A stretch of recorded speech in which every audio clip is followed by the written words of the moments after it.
ดูก่อนภิกษุทั้งหลายวันเวลาล่วงไปบัดนี้เราทำอะไรอยู่นะเป็นจะมักจะถามอยู่เสมอวันคืนล่วงไปบัดนี้เราทำอะไรอยู่เนาะเพื่อเป็นการย้ำเตือนเป็นการย้ำเตือนในหลักธรรมคำสอนของเพิ่นเพราะพระพุทธองค์นั้นพระพุทธเจ้าของเฮานี่เพิ่นไม่ได้สอนเรื่องอื่นเรื่องไกลไม่ได้สอนไปนอกโลกขอบฟ้าจักรวาลเพิ่นว่าถ้าสอนอย่างอันกึดอย่างอันมันบ่มีที่สิ้นสุดเพิ่นว่าฉะนั้นเนาะอย่างที่เคยเล่าให้ฟังอย่างที่ว่า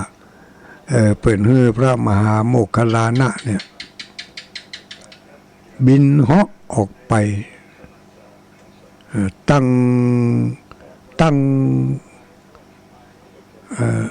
เหาะออกไปตั้งต้นตั้งแต่โลกมนุษย์นี่แหละเหาะขึ้นไปจนตั้งแท้กะไอ้น่ะอย่างกับจีบอกไฟเนี่ยขึ้นไปติ๊กติ๊กติ๊กติ๊กติ๊กจนสุดขอบฟ้าจักรวาลโอ้ขอบฟ้าจักรวาลเนี่ยมันไกลหมกได้นะที่แรกก็หันโลกมนุษย์ของเขาเนี่ยจะยังนักบินอวกาศเนี่ยเนาะที่แรกก็หันโลกมนุษย์ของเขานี่เต่าใบบัวใหญ่ๆนี่เองหรอแล้วก็พระมหาโมคคัลลานะก็เหาะขึ้นไปทำทีนี้ก็หันโลกพอลงมาในโลกโอ้โลกนี่น้อยเต่าใบบัดตันหุเนี่ยก็นี่ก็เริ่มหันโลกอื่นๆดาวอื่นๆโอ้ดาวอื่นๆบางแก่นก็ใหญ่บางแก่นก็น้อยเหาะผ่านไปถ้าจะเลี้ยวอย่างก็เขานั่งบนรถนี่เนาะโอ้นั่งบนรถที่มันไปเว่ยๆนี่นะที่เขาหันต้นไม้ต้นตอกหันตึกหันลามหันตรงหันหน้าเว้นเนี่ยพระมหาโมคคัลลานเบิกกะฮอขึ้นไปติ๊กจนสุดขอบฟ้าจักรวาลบุญไปถึงขอบฟ้าจักรวาลบุญนะก็น่าพอหาโลกปะแล้วโอ้มันไหนไปหู้นั่นมองแมงกันได้เป็นโลกของเขาก็บ่หู้นะน่าจะได้นี่สหาโลกตัวเก่าป้าละพระมหาโมคคัลลานน่ะเปิดมีฤทธิ์ถึงขนาดนั้นนะลูกลงขึ้นใจพอโลกเหาะไปถึงขอบฟ้าจักรวาลหมดนะสหาโลกตัวเก่าบ่ปะกันได้ก็มีกาดแสงกาดนี่ยิบยับจะยังเขาหันดาวถึงมื้อถึงวันนี้กะดาวแก่นได้น่ะมันเป็นดาวแก่นนั่นดาวแก่นนี่ซ้ำไก่ไปพอหาโลกตัวเก่าป้าล่ะเมื่อที่แรกก็พอหันหมอกใบบัวนี่เหาะขึ้นไปแถมหันเต่าใบบัดตันนี่เต่าใบพุทรานี่ก็น่าเหาะขึ้นไปแถมกำเหลียวมาพอหายแซ่บไม่น่าเห็นไปหลงไปเลยนี่ขอบฟ้าจักรวาลเนี่ยมันเหาะมันไก่มันไก่เปิ่นตั้งพระมหาโมคคัลลานก็หลงไปสู่จักรวาลอื่นแหละที่นี่มันมีขอบเขตของมันลูก พอหลงไปสู่จักรวาลอื่นอย่างเงี้ยแหละจำเป็นต้องเจียมเนื้อเจียมตัวกับคำนี้ไปปะใส่โลกน้ำโลกนึงก็มีพระพุทธเจ้าเหมือนกันมีพระสงฆ์เหมือนกันแต่ว่าหน้าตาแตกต่างกันแต่พระพุทธเจ้าของเปิ้นองค์ใหญ่นะโอ้ใหญ่ใหญ่มาใหญ่ก็ลองคิดใจว่าเด้อพระมหาตัวของพระมหาโมคคัลลานนี่ตัวเต่าหิ่งห้อยนี่ ห่อไปจับยืนอยู่บนปากบาทของเปิ้นนะปากบาทของพระพุทธเจ้าองค์นั้นนะมันจะเต้ายุงนี่กะมาจับบนฝาบาทเนี่ยบนปากบาทพระพุทธเจ้าองค์นั้นหันเข้าใส่อย่างอันพระมหาโมคคัลลานเปิ้นเนรมิตเนรมิตเป็นหิ่งห้อยถ้าจะเข้าไปอย่างอันก็กลัวอายเปิ้นกะตัวหน้าตาบ่เหมือนเปิ้นนี่เปิ้นหน้าตาแถมยังตัวเขาไม่หน้าตาแถมยังนี่ก็เลยจำแรงเป็นหิ่งห้อยมาจับขอบบาทพระพุทธเจ้าองค์นั่งก็บอกจี้ให้ทุกเจ้าทั้งหลายที่นั่งอยู่ในอุโบสถท่านว่าเธอทั้งหลายพอแมงหิ่งห้อยตัวนี้น้อยมันจะหิ่งห้อยธรรมดานะวะเป็นหิ่งห้อยเป็นอัครสาวกเบื้องซ้ายของพระสัมมาสัมพุทธเจ้าที่ชื่อว่าสมณะโคดมอยู่ในชมพูทวีปปุ่นอยู่แถมทวีปนึงไม่ใช่ทวีปเดียวกันนี่เธอได้หลงมาหลงโลกหลงจักรวาลแล้วพระมหาโมคคัลลานก็ไหว้สาพระพุทธเจ้าขอความช่วยเหลือพระพุทธองค์พระพุทธเจ้าพระองค์นั่นก็เปล่งรัศมีว่าให้เธอตัวรัศมีฉันออกไปพอไปถึงขอบจักรวาลแล้วเนี่ยอาจารย์ของเธอจะส่งรัศมีมาฮับเอาที่หั่นอย่างกับส่งไฟฉายเลเซอร์นี่นะ พระพุทธเจ้าในจักรวาลนั้นส่งเลเซอร์มาพระมหาโมคคัลลานกับตัวแสงเลเซอร์นั้นมากะพอจะถึงขอบจักรวาลพระพุทธเจ้าขอก็ส่งรัศมีไปฮับเอาพระมหาโมคคัลลานถึงปิกได้ดูมันไกลขนาดนักวันเดือนผ่านไปบัดนี้เราทำอะไรอยู่เป็นว่าจะนี่เตือนกันทุกวันแล้วก็พึงก็บอกว่าเขาอย่าไปมัวประมาทอยู่เนประมาทลาสาจะไปสลาใจจะไปกึดว่าทำบุญทำทานเอาไว้หั่นก่อนเรื่องรักษาศีลเอาไว้หั่นบ่สนใจเตื้อรอมันเท่าแหมน้อยก่อนกำลังดีเข้าวัดเข้าวามาเดี๋ยวนี้มันยังบ่สมควรที่จะเข้าวัดเข้าวาเตื้อนะอีลูกหลงละเริงหลงมัวเมาอยู่ในความเป็นอยู่ในชีวิตเนาะหลงมัวเมาเพลิดเพลินอยู่ในวัยของเขายังหนุ่มยังน้อยอยู่ยังบ่สมควรจะไปวัดไปวาเถอะเป็นคนเฒ่าคนกะบางคนก็บอกว่าโอ้ตุลุงยังไปไหนบ่ได้เถอะบ่เดียวนี้ไปวัดไปวานี่ยังบ่ได้เถอะจะไปตานเกินเข้ายังบ่มีเวลาตุลุงจะได้ปล่ำปเหลือโธ่ลูกม้ามือมันตึงอย่างปาดก้องเหรอมือมันตึงอย่างนายช่างตีปาดก้องเนี่ยตบหันตบนี่ตบหันตบนี่ใส่ขวาหมูจักย่างกำแล้วกลางไปตีมันเป็นเพลงนี่เนาะมันไปย่างได้วะก็ลองย่างพอสักบึ้สักกำสมมติว่าเขาอยากกินน้ำเองเขาก็ย่างมือเบื้องหนึ่งตีไปแหมเบื้องหนึ่งเอาน้ำมากินอีก็ได้ลูกเพลงมันก็บักขาดอย่างอื่นๆเพื่อกระหับช่วงกันก็เช่นเดียวกันเขาอย่าไปคิดว่าเขายังหนุ่มยังน้อยอยู่คนเมืองเขาว่าหนุ่มบ่ตายเท่าบ่ตายก็บ่ใจเนอะ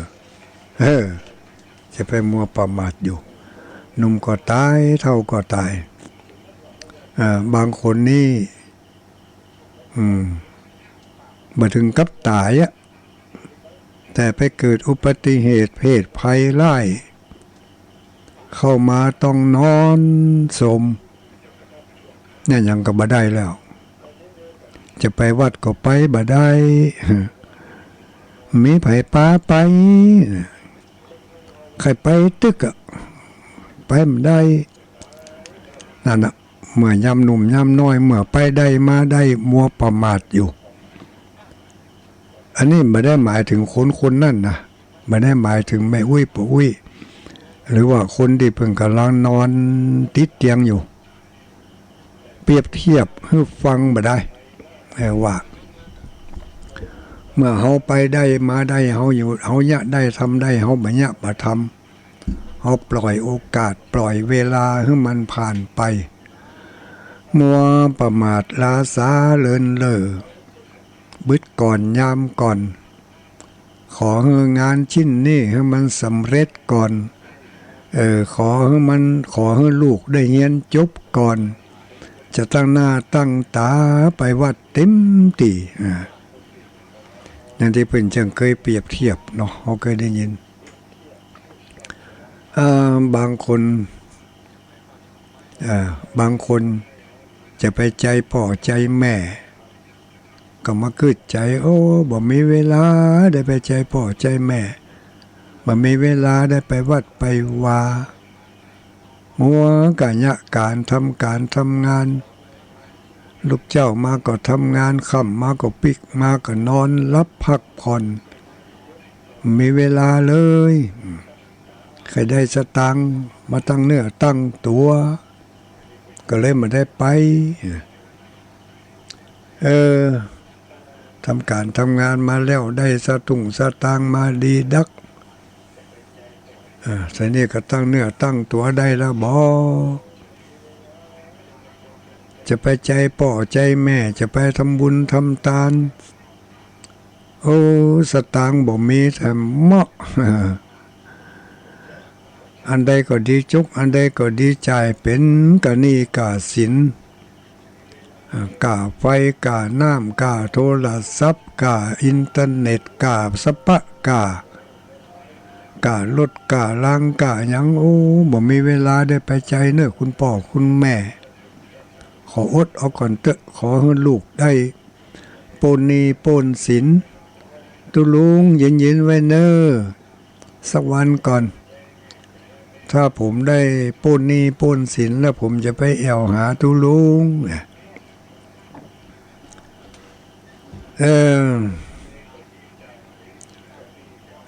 บ่ว่ากันตุลุงก็ตึงว่าอยู่ละพ่อแม่ของเขาก็ตึงบ่ว่าอยู่ละตามใจเขาเมื่อพ่อมาได้ก็มาก้มหน้าก้มตาเนี่ยการเนี่ยงานไปใจนี้ใจสินพอที่จะบรรเทาเบาบางลงไปแล้วบ่มีเงินมีทองพอที่จะเก็บจะเมียดจะเก็บไว้ได้เป็นก้อนเป็นม่ำขึ้นมาเอาละพร้อมละจะเดินทางไปเยี่ยมตุลุงก่อนพร้อมกับจตุปัจจัยเงินทองติดไม้ติดมือซื้ออาหารการกินขนมนมเนยเอาไปปุ่นจะเป็นกึ่งรถปุ่นเอาไปแอวหาตุลุงไปแอวหาพ่อหาแม่ถึงเวลาเข้าวัดไปวัดอย่างมองส้อยล่อยถามพ่อพระเน้นเถนน้อยตุลุงไปไหนฮะบ่ฮู้กะตุลุงเพิ่นตายตั้งเมื่อปีซื้อแล้วลูกหมดหวังมีสตางค์แล้วตุลุงตายไปฮะปิกไปบ้านจะไปหาทั้งบ้านทั้งจองทั้งบ้านทั้งจองเพิ่งก็ตายไปเห็นแล้วหรือบางทีบ่ตายก็ไปนอนอยู่ห้องยาเข้าป่าอาหารอย่างที่ซื้อมากินบ่ได้สักอย่างหายใจเขาวับอยู่ห้องยาอย่างเดียวอีพ่ออีแม่ฮู้จักก่อนนี่ไผนี่เพิ่งก็มืนตามาฮะแล้วก็รับตาต่อไปเหมือนกับบ่ฮู้บ่ซี่หยังหมดเวลาเห็นแล้ว นี่หมู่เฮาทั้งหลายถ้ามัวประมาทมัวเลินเล่อถ้ามัวรอบึดก่อนยามก่อนเมื่อเรียนหนังสือก็ว่าเรียนหนังสือเมื่อยะการก็ว่ายะการเนาะบ่มีเวลาพักผ่อนที่จริงเวลามันมีนะถ้าเอาจ้างแบ่งจ้างจัดสรรปันส่วนมันมีกะจะไปรอเอาจนเต็มเม็ดเต็มหน่วยเอาจนเต็มรถแล้วก็จะไปหาเปิ้นเอียมันก็จะหมดโอกาสกะมีหยังก็ตอกดอกไม้ก็ดีมือแบมือไปถึงก็ยกมือไหว้เปิ้นไปอู้ไปจาไปถามไปไทยเปิ้นทักไทยถามสบายดีกากินข้าวกับหยังไผเอาหยังมาส่งมาฮื้อบ้านจองห้องหอไผมาช่วยพัดช่วยกาดช่วยเพียวห้องหอตู้ยมตู้เย็นแพะแอร์พัดลมไผช่วยล่างช่วยเจ็ดเสื้อผ้าไผเอาตากโอ้วันนี้วันเสาร์วันอาทิตย์อยู่ตัวแม่อุ้ยให้กำกันเถอะอยู่ตัวปู่อุ้ยให้กำกันเถอะอยู่ตัวตุลุงให้กำกันเถอะตุลุงมีไผมาช่วยล้างห้องน้ำห้องสุขาพงเจ้าวังนี่พอดีผมมีเวลาอยู่สักชั่วโมงเนี่ยเดี๋ยวผมจะช่วยล้างช่วยนั่งเป็นขยมมันก็เคยล้างเคยเจ็ดนี่เนาะห้องน้ำห้องสุขาแต่ถึงเวลาใหญ่มาแล้วมันยะบะจ่างมันยะบะได้มันเอาไปเขาจะไปล้างห้องน้ำห้องสุขามันบ่มีศักดิ์ศรีนะเรื่องอย่างคนอย่างเขาจะต้องไปล้างห้องน้ำ หาหู้ไม่ว่านั่นแหละบุญอันประเสริฐทีเดียวจะยะการดำเนินชีวิตมีความราบรื่น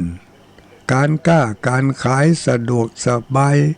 มีกำหมกำไฮขึ้นมาเพราะเขาไปช่วยเจ็ดช่วยสีช่วยคัดช่วยล่างสิ่งสกปรกที่เปิ่นมาใจบริการหลายหน้าหลายตามากผู้มากคน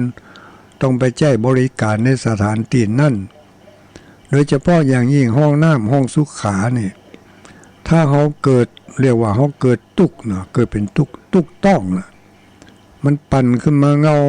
าไอ้น่ะเนาะเจ็บมาจู้จ้าเนี่ยตึงไข่เข้าห้องน้ำเปิดประตูเข้าไปขลั่งทั้ง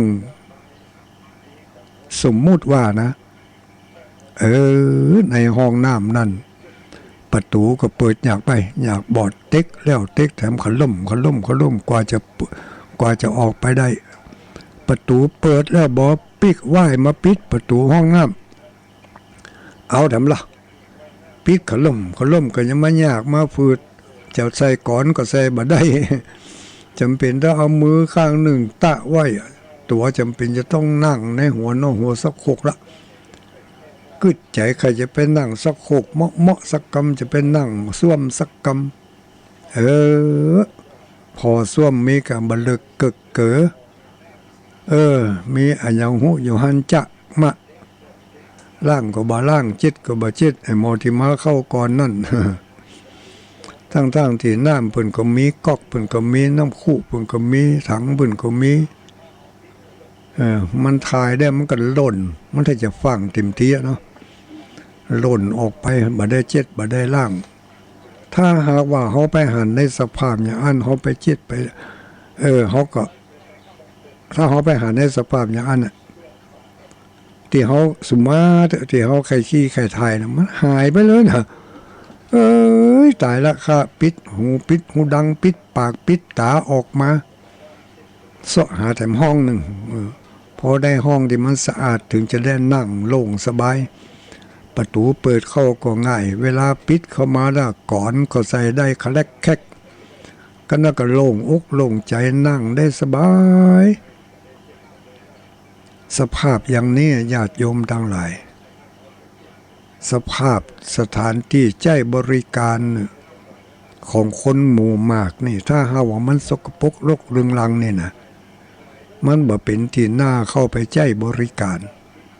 ถ้าหากว่าเขามีน้ำจิตน้ำใจไปหันสภาพอย่างอันในวัดมาแล้วแต่เด้อในวัดก็ได้ในโรงเรียนก็ได้ถ้าเขาไปช่วยจิตช่วยล่างช่วยคัดช่วยสีช่วยปรับแต่งประตูมันบ่ดีก็ไปมีเวลาแล้วบ่เขาเคยเป็นลูกศิษย์ลูกหาเคยเป็นศรัทธาญาติโยมบ้านนี้ไปสั่งช่างเขามาเอาประตูมาเปลี่ยนห้องน้ำให้น้อยเนอะมันจะได้บุญขนาดไหนญาติโยมทั้งหลายมันจะได้บุญขนาดไหนอันนี้ว่าเผื่อไว้ที่วัดเขานี่มันอย่างอันเขาอะเขาถึงมือมันอย่างอันถ้ามันอย่างอันนี่มาได้อะอายเปิ่นแต่เคยไปหันเป็นบางตีบางตีก็มีห้องส้วมห้องสุขานักมีจะเป็น10เป็น20ห้องมุน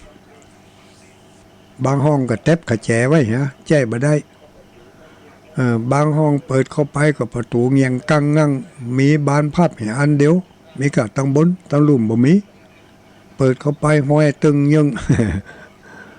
โอ้นักแก่ห้องนะบางตีก็เปิดเข้าไปก็ยังว่านะแห้ง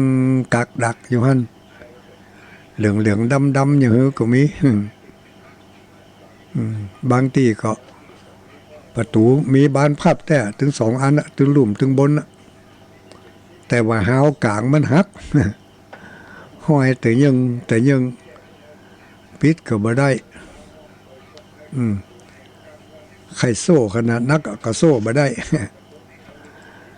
เพราะว่าจะได้เพราะว่ามันยับบ่ได้เนาะมันปิดบ่สนิทก็เลยบ่สะดวกถ้าใกล้ๆนี่ก็จะไปรับอาสาสักก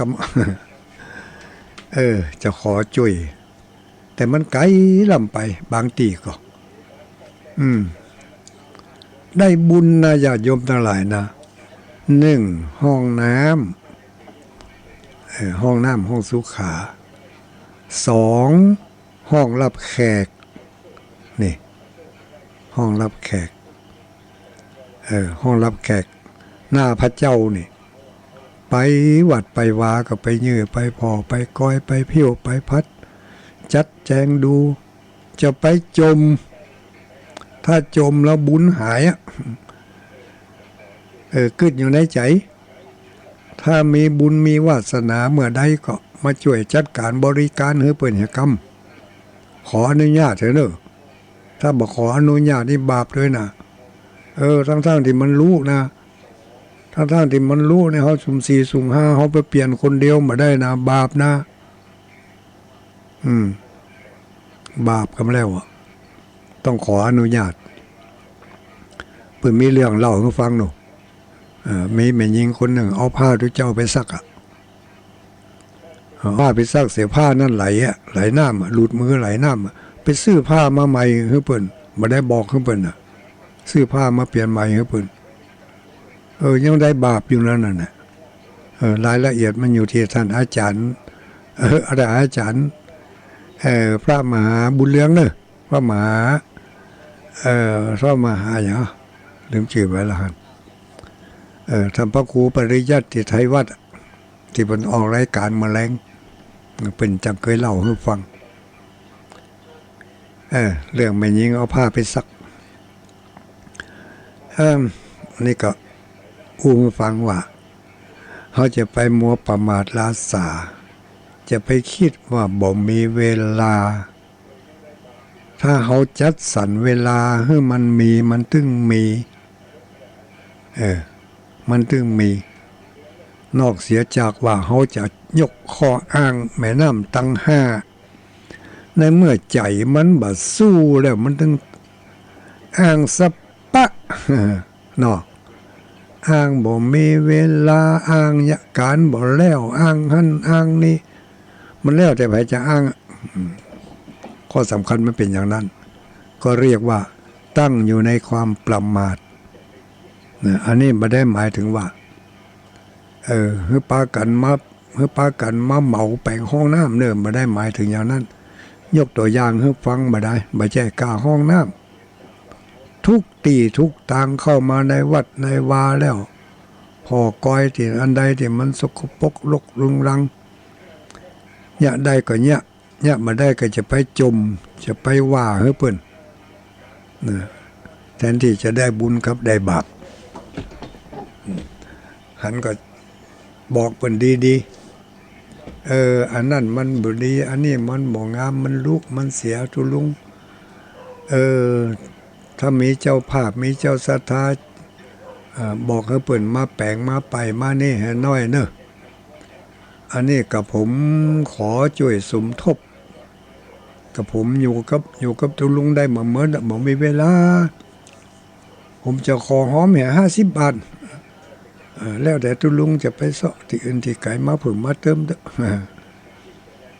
ขอนิมนต์ช่วยจัดการกำเนิดอันนี้ก็เป็นการบอกเตือนกันบางทีมันก็ขี้ใส่ตามันก็รู้ญาติโยมทั้งหลายอยู่กับวัดนี่แต่สิ่งสกปรกสิ่งบกพร่องอันใดมันอยู่ที่ไหนบางเตื้อมันก็บ่ใช่หัน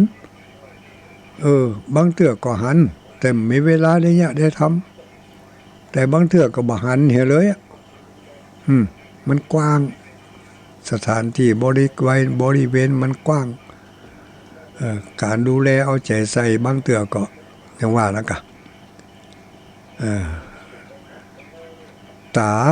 ตาเฮาอยู่อย่างก็ขนตาอยู่หิมตาเนี่ยเฮาบ่หันขนตาเฮานะมันเป็นอย่างนั้นของดีๆอยู่ใกล้ตัวบางทีบ่หันการสื่อสารก็เหมือนกันเนาะบางทีเขาสื่อสารในเรื่องดีๆตัวเก่าบ่ฮู้ว่าได้ทำสิ่งที่ดีๆออกไปคนอื่นที่เปิ้นฮับเปิ้นฮู้บางทีเขาก็สื่อสารในทางที่บ่ดีออกไปคนตัวเก่าบ่ฮู้แต่คนอื่นเปิ้นฮู้มันจะนั่นวัดวาอารามก็เช่นเดียวกันก็ยังกับบ้านญาติโยมทั้งหลายนั่นเนาะคนอื่นมาหันก็ใส่โอ้ยสกปรกบ้านหลังนี้เนี่ยมันอยู่ได้อย่างใดนั่นแต่คนอยู่บ้านท่านบ่หันนะบ่หันว่ามันสกปรกอย่างใดเพราะมันอยู่อย่างนั้นเห็นแล้วเนาะบางทีอยู่ในห้องในหอนี่เข้าไปในห้องเหม็นกับขี้แมวตึ้งเนี่ยเจ้าตัวโยฮันบ่เหม็นนะเพราะมันลืดไปคนอื่นมาเหม็นตึ้งเหม็นเนี่ยนี่ก็เช่นเดียวกันพระพุทธองค์ถึงได้ตรัสว่าดูก่อนภิกษุทั้งหลายวันคืนล่วงไปบัดนี้เราทำอะไรอยู่เพื่อเป็นการเตือน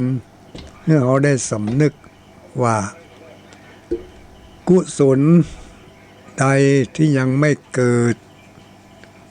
ก็ขจายอยากให้มันเกิดขึ้นในจิตในใจกุศลใดบุญใดที่เขาเคยได้ทำอยู่ก็จงหาโอกาสทำบุญนั่นทำกุศลนั่นบ่อยนะบาปใดกุศลใดเนาะตะกี้มี2 อย่างแล้วนะ1กุศลใดที่ไม่ได้ทำก็เข้าใจทำไป2กุศลใดที่ทำอยู่แล้วก็พยายามทำกุศลนั่นบ่อยแล้วก็พยายามรักษาระดับของการทำบุญเพิ่มศักยภาพให้มันสูงขึ้นจากการเฮือตานธรรมดาก็ขยับขึ้นมามันรักษาศีลตัวมันรักษาศีลตัวอันนี้มันจะได้พร้อมกันลูกเนาะกุศลใดที่ยังไม่เกิดก็ให้เกิดขึ้นที่เกิดขึ้นแล้วก็ให้เจริญยิ่งขึ้นคำว่าเจริญยิ่งขึ้นนี่ก็หมายความว่าเพิ่ พิ่มเติมยอดมันต่อยอดไปติ๊กๆอย่างเขามันฮื้อตาลอย่างเนี้ยการฮื้อตาลนี่เขาชอบไอ้ลูกบางคนชอบให้ทาน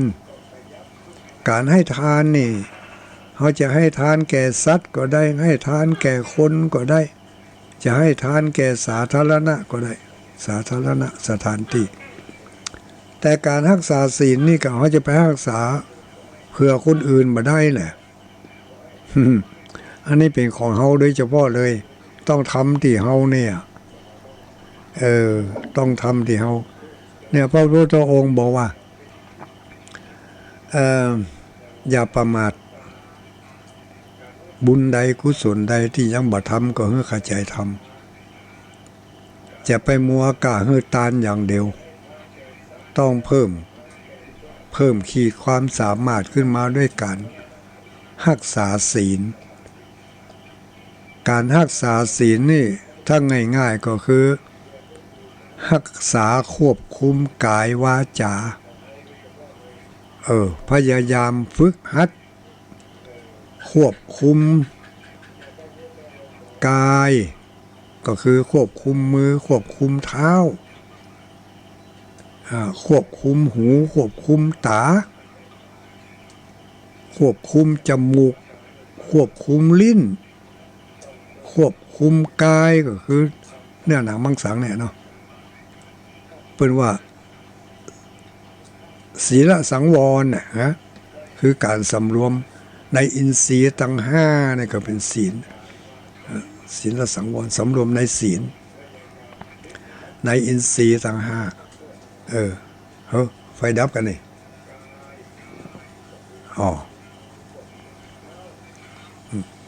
มันมาได้มานอนในญาติโยมทั้งหลายขึ้นฟ้าขึ้นฝนมามันห้อนขนาดนะบัดเดี๋ยวนี้นะคณะที่กำลังนั่งอู้อยู่เนี่ย31 องศาเซลเซียสเนี่ย31 องศาเซนติเกรดเนี่ยโอ้มันห้อนกว่าเมื่อวันบางฤดูก่อนนะบัดเดี๋ยวนี้นะขนาดอันนี้อยู่ในห้องนะพัดลมก็เปิดแล้วนะเบาๆนะเปิดนักมาได้ปวดเปิดให้มันพัดไปพัดมาไล่ยุงเนี่ยยุงก็นักนะเปิดพัดลมไล่ยุงตัวไล่อากาศตัวเปิดหน้าต่างก็ไม่ได้ยุงเข้าเปิดมุ้งลวดเปิดมุ้งลวดเนี่ยลมมันบาดเจ็บเข้าอย่าโยมทั้งหลายมันก่ายไปเหี้ยมันบอกเหมือนเขาเปิดมุ้งลวดถ้าเขาติดมุ้งลวดเกิ้งไว้นะลมมันจะเข้าจินได้บอกเป่าแท้เป่าว่ามันดึงเข้าแต่มันก่ายไปเหี้ยถึงไหนล่ะ โอ้เนี่ยท่าตุลุงแก้วไหนก็ได้เหรอมาดิกะจะได้หมูไหนเนอะสงสัยถ้าจะอันพระบาทาของเบิ่นถ้าจะป้องแต่เมาะ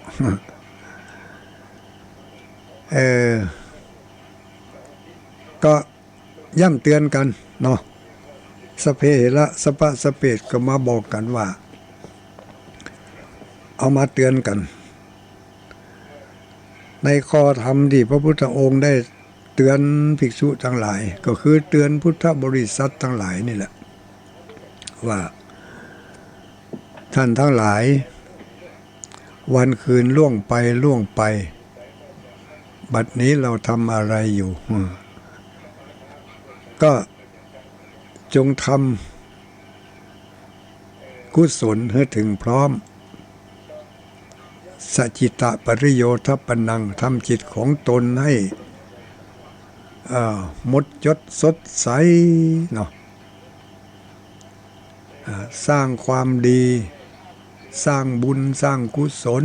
โดยกายกรรมวจีกรรมมโนกรรมมาได้ไปสร้างที่ไหนสร้างที่ตัวของเขาเนี่ยอันกว้างศอกยาววาหนาคืบเนี่ยสร้างให้มันเป็นลำดับไปเป็นขั้นเป็นตอนขั้นตอนแรกก็ด้วยการมันบริจาค มันช่วยเหลือผู้อื่นมันกึดถึงสาธารณะที่มันเป็นประโยชน์แล้วก็เอามาใส่ใจว่าเมื่อเขามีโอกาสเขาจะได้ทำสิ่งนั้นเขาจะได้ทำสิ่งนี้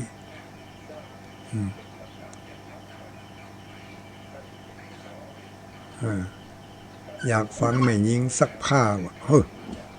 มาต้าเถอะเนอะมันจำมาได้เสี่ยงงั้นเดี๋ยวไปถามท่านมหาวัดสมณะเพิ่นจำได้เสี่ยงดีแต่ถ้าเปิ่นมาเล่าว่าน่าจะมาเล่าให้ฟังแม่ยิงหับอาสาเอาผ้าของทุเจ้าไปซักโอ้ตกมาลูนมาผ้านั่นไหลน้ำแล้วก็ซื้อใหม่มาใส่เตอะ เดี๋ยวจะลืมอันทางเพศครับมันรักษาศีลอันนี้เป็นการขยับขึ้นมาแต่น้อยขยับฐานขยับความสามารถขยับศักยภาพจากที่เขาทำคุณงามความดีขั้นแรกขั้นที่หนึ่งด้วยการให้ทานเนาะการให้ทานเนี่ยมันง่ายมันก็ง่ายอยู่อย่างอื่นมันก็ง่ายหมดถ้าเข้าใจมันบางคนว่าให้ทานมันยากนะตุลุงสู้รักษาศีลมาได้มาต้องได้เสี่ยงงบประมาณการเนื้อทานเนี่ยถ้าเขาบ่มีทรัพย์สมบัติบ่มีสตางค์เขาก็เฮือทานมาได้เนี่ยถ้าเข้าใจถ้าอู้ออกมาอย่างนี้ปุ๊บนี่บ่เข้าใจ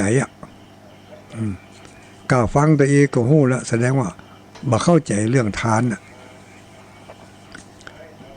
จะคือใจอย่างเดียวว่าการทานนี่ต้องมีเงินมีทองถึงจะทานได้ถึงจะให้ทานได้บริจาคทานการให้ทานคือการให้ตัวลุงก็ถ้าบ่มีจะเอาอย่างมาให้ถ้าบ่มีจะเอาอย่างมาให้ก็ตัวเองมีอยู่แต่ตัวเองบ่ให้ต่างหากบ่ให้ต่างหากต้องเข้าใจคำว่าให้หรือว่าให้นี่ไม่ได้หมายถึงให้กับตู้เจ้าอย่างเดียวลูกเนาะให้พ่อก็ได้ให้แม่ก็ได้ให้ปีก็ได้ให้น้องก็ได้จะให้ไผก็ได้ให้ยาจกคนขอก็ได้ให้สิงสาราสัตว์ก็ได้ก็เฮ้ไหนก็ได้ทุลุงมันบ่มีบ่มีเขาก็เฮ้สิ่งที่เขามีนึงกะอันยังที่เขามีที่เขามีอย่างทานคือการให้วัตถุทานคือการให้สิ่งของที่มีสิ่งของทุกอย่างแล้วก็ธรรมทานคือการให้แนวความคิดการให้แบบเสียสละการช่วยงานการช่วยบริการเป็นให้รู้นั่นให้ทำเป็นตาลรู้นั่นทำงานเนี่ยเนาะให้ทำงานไปช่วยเหลือเปิ่นบ้านเหนือบ้านใต้ไปช่วยเหลือวัดเหลือว่าไปเพียวไปกวาดให้ทานรู้นั่นให้ทานเวลาให้ทานโอกาส2 มือ 2 เท้าเฮามีนี่แสดงว่าเฮาบ่เข้าใจจึงบ่ให้ฮื้อถ้าเฮาเข้าใจเฮาก็ฮื้อได้ศีลก็เหมือนกันญาติโยมทั้งหลายถ้าบ่เข้าใจมันก็รักษาบ่ได้ ก็เลยไปปฏิเสธว่าเอาถ้ามีเวลาก็เนอจะไปรักษาศีลบัดเดี๋ยวนี้ยังบ่มีเวลาเตี้ยมันจะได้โอ้ตุลุงบ่ฮู้หยังงานการของเจ้าบ้านนี่นะก็จะไปฮู้ได้ยังไงก็เขาเป็นเจ้าวัดก็เขาเป็นเจ้าบ้านบ่ฮู้ตุลุงบ่ฮู้ก็แม่นอ่ะบ่ฮู้แต่ตุลุงฮู้อย่างเดียวว่าถ้าตั้งใจศึกษาเล่าเรียนฟังเหนือน้อยเขาก็จะจ้างเอาจ้างเนี่ยจ้างทำรักษาศีลก็จ้างเนี่ยจ้างทำจ้างรักษาเนาะการควบคุมร่างกายการควบคุมมือควบคุมเท้า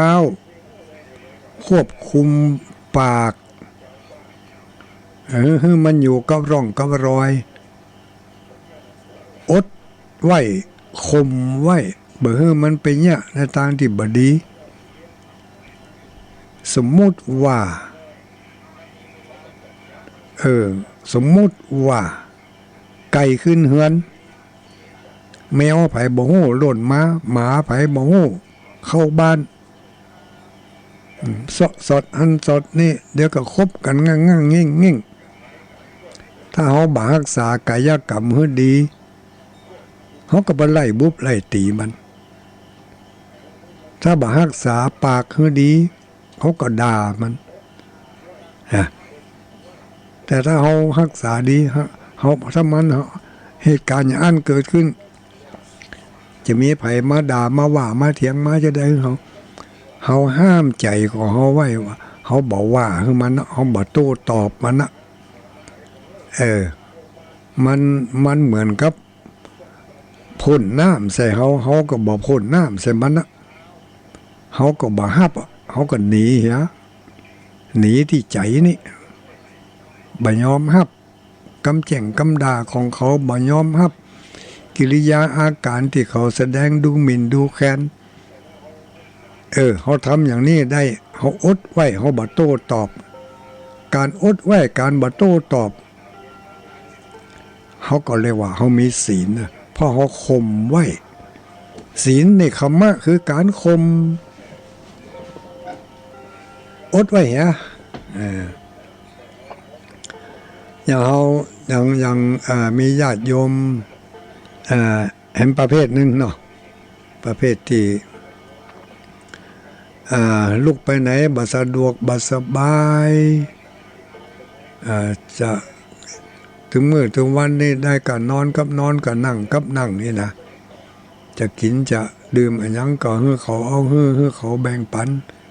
อันเนี้ยจะไปคิดใจว่าโอ้ตุลุงถึงมื้อถึงวันนี่นะแม่ก็ดีพ่อก็ดีตึงอย่างตึงบ่ได้จะไปรักษาศีลก็เปิ่นก็จะไปมันได้ป่วยนอนอยู่กับเตียงอย่างเนี้ยนอนอยู่ในกะที่นอนเนี่ย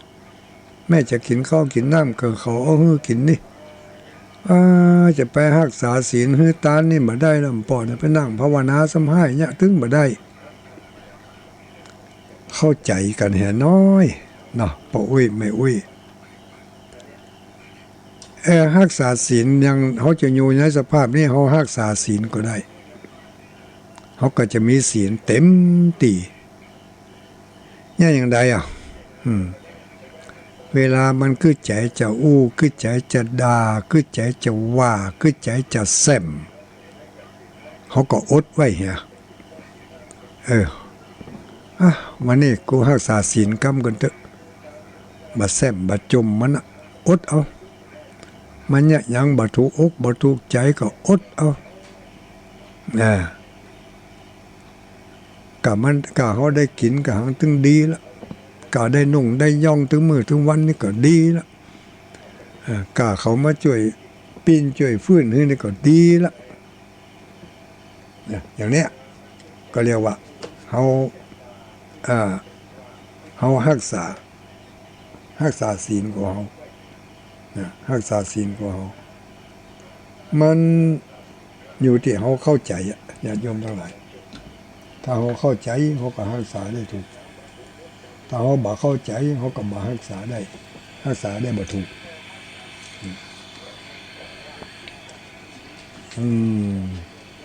นี่ก็เป็นสิ่งสำคัญเนอะจะได้ก็เขาทั้งหลายก็ลองพิจารณากันตีตุลุงว่ามาเนี่ยเนาะมันจะเป็นจะได้พ่อง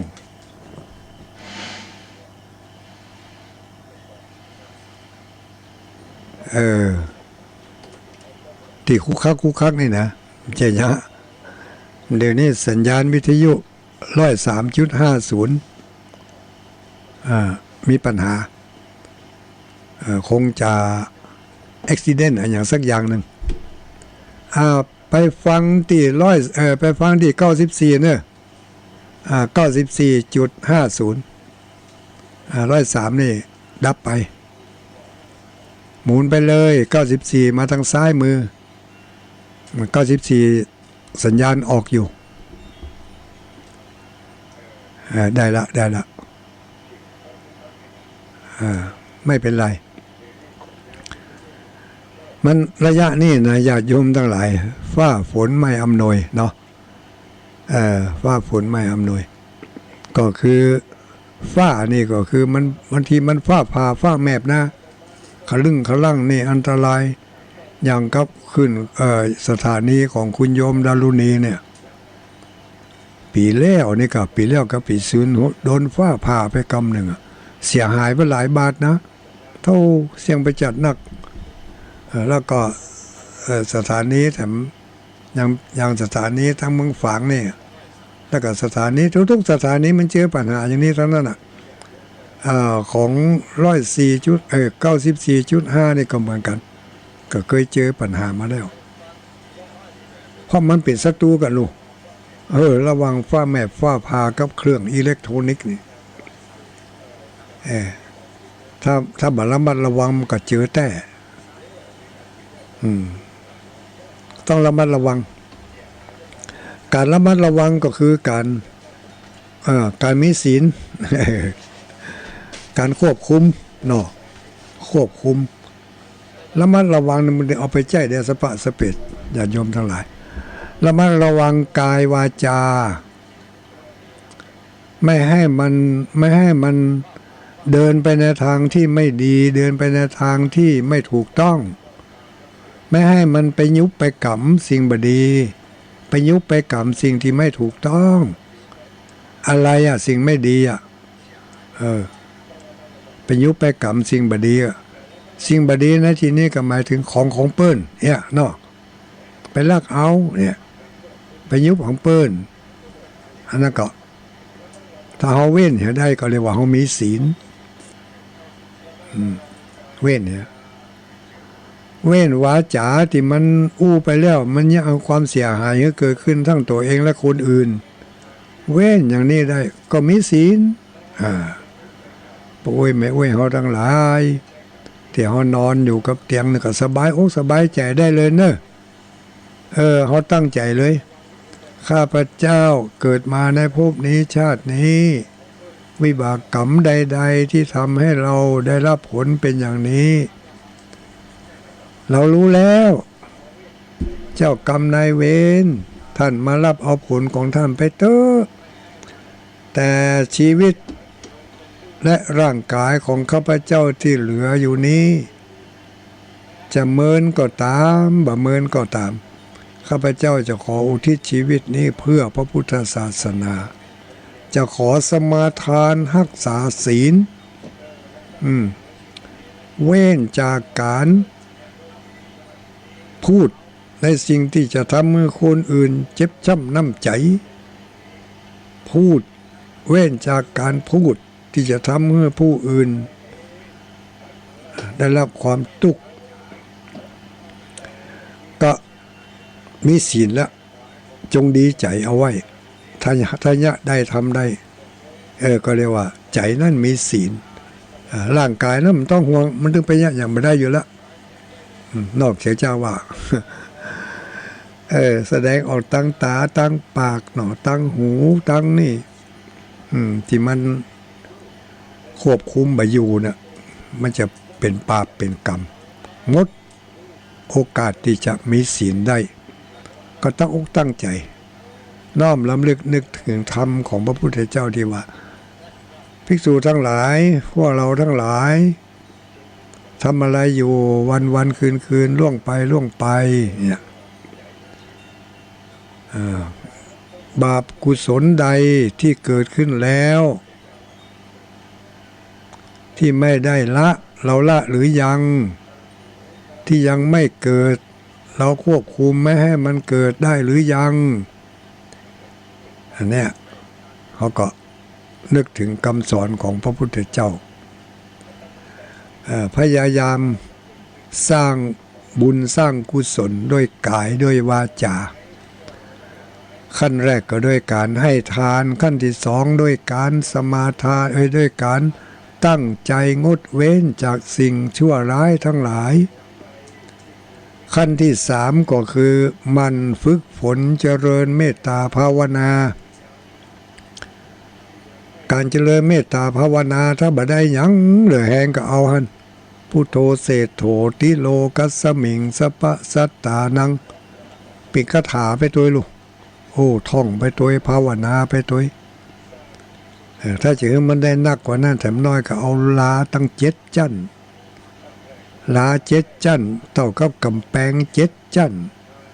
แต่แล้ว7 จั่นกำแล้วเนอะเซนเซอร์7 ตัวเอาไว้รอบตัวเขานี่อุทธุนลาตุทุนลามะตุนลาตันดุลาโลกิลาปุภาลากะลาติเนี่ย7 ลาตันทั้งหลายท่องไปเถอะถ้าท่อง7 ลาก็ต้องก็ว่าเขาชาร์จแบตเตอรี่ของเขาได้7 ก้อนโทรศัพท์บ่มีแบตเตอรี่ก็โทรบ่ได้ไม้ตัวนี้ถ้าบ่มีแบตเตอรี่ก็อู้บ่ออกเช่นเดียวกันสิ่งศักดิ์สิทธิ์วัตถุมงคลต่างๆถ้าบ่มีคาถาควบคุมบ่มีคาถาคอยฝังเอาไว้มันก็เป็นเศษธรรมดานี่เอง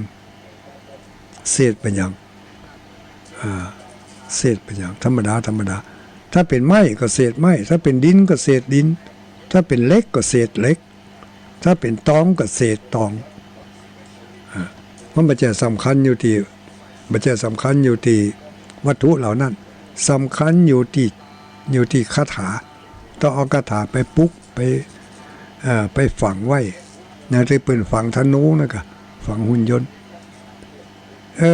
99.75นี่สถานีใดเนี่ยฮะ99.75ที่เป็นฟังอยู่นี่สถานีได้แจ้งให้น้อยเนอะเป็นเท่าที่ได้ยินอยู่นี่มัน99.75นี่มันเจ็บบ้านเฮานะนี่นะ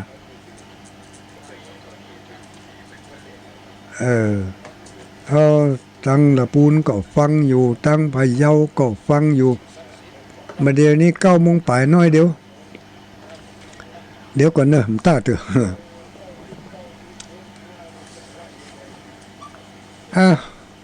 สเปเหละสปะสเปดมะกเตดมะละกอ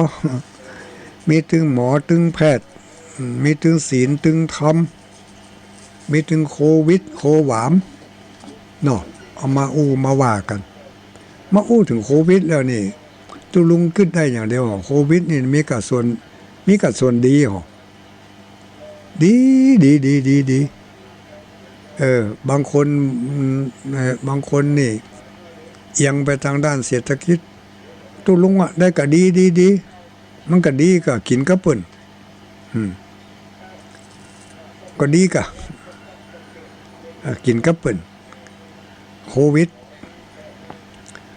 ถ้าบ่มีโควิดนะถ้าบ่มีโควิดก็นักแกอยู่ถึงมือทุกวันนี้กินกับโควิดก็จะนักอ่ะเพราะว่าเพิ่นจะต้องรีบทำมัวจ้าบ่ได้ เมื่อโควิดมันมาแล้วอย่าไปมัวประมาทนะแล้วทัดจากโควิดคืออันหยังเฮาฮู้ก่อเฮาบ่ฮู้ญาติโยมทั้งหลายแจ้งสถานการณ์ให้ทราบขณะนี้9โมง21นาฬิกา9นาทีเสียงฟ้ามันดังขลึงขลึงถ้ามันดับไปก็แสดงว่าฟ้าขลึงมันตัดสายอินเทอร์เน็ตเนอะเขาก็จบกันนะถ้ามั่มตัดก็จะว่าไปจนหมดเวลาเนาะพุ่นมันมาทางเหนือพุ่นเนาะมันมาทางเหนือพุ่นเนาะปาสีดา99.75นี่สถานีอันนี้บันดงนี่ก็ไม่ใช่ก็ที่ไหนจังมันเนาะ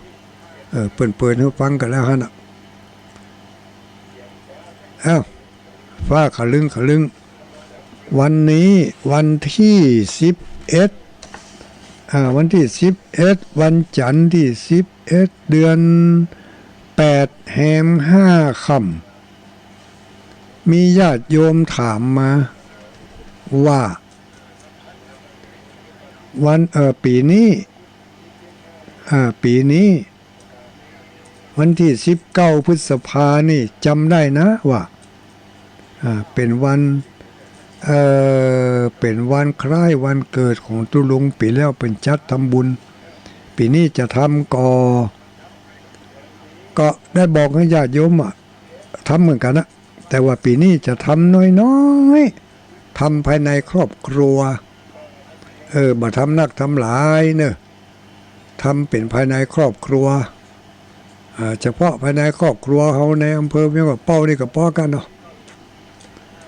ทำนักทำหลายก็มาได้เดี๋ยวทางราชการเพิ่นจะหาว่าไม่ให้ความร่วมมือเห็นมั้ยที่จริง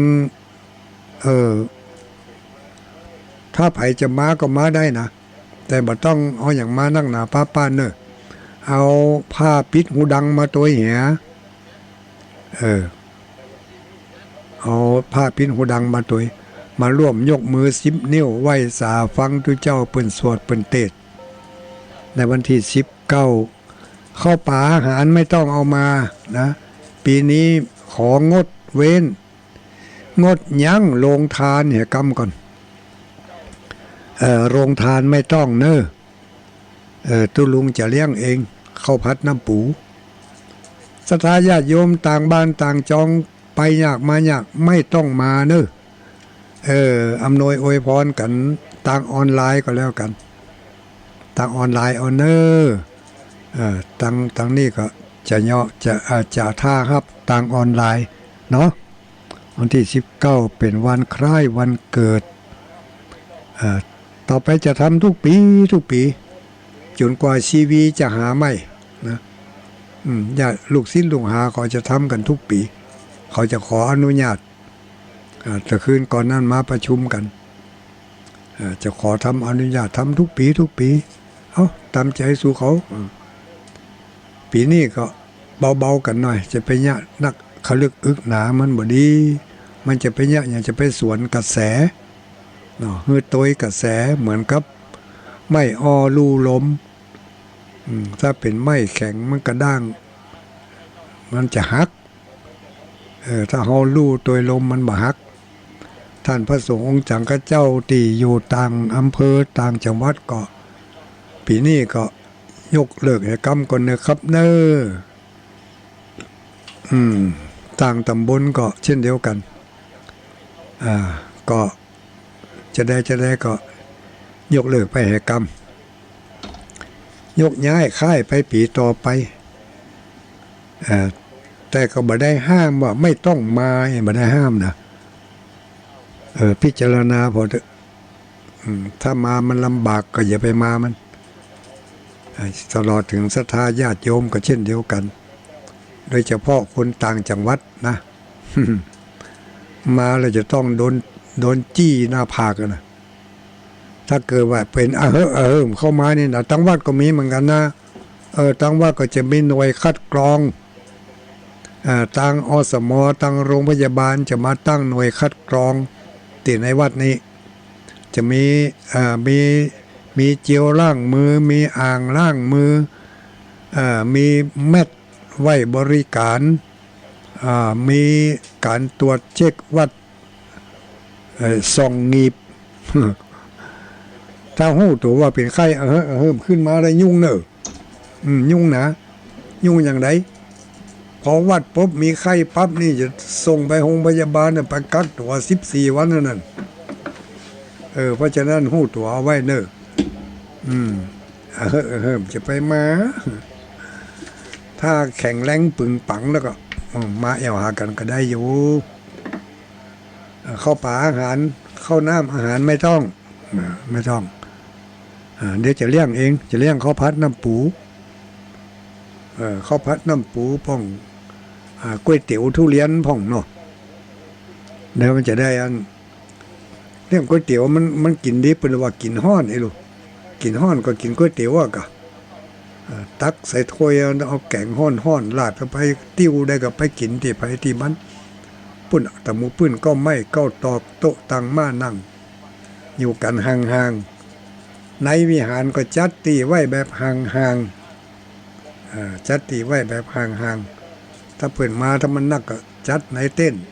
ห่างๆเปิดเรียกว่าอย่างก็ห่างทางสังคมอย่างนั้น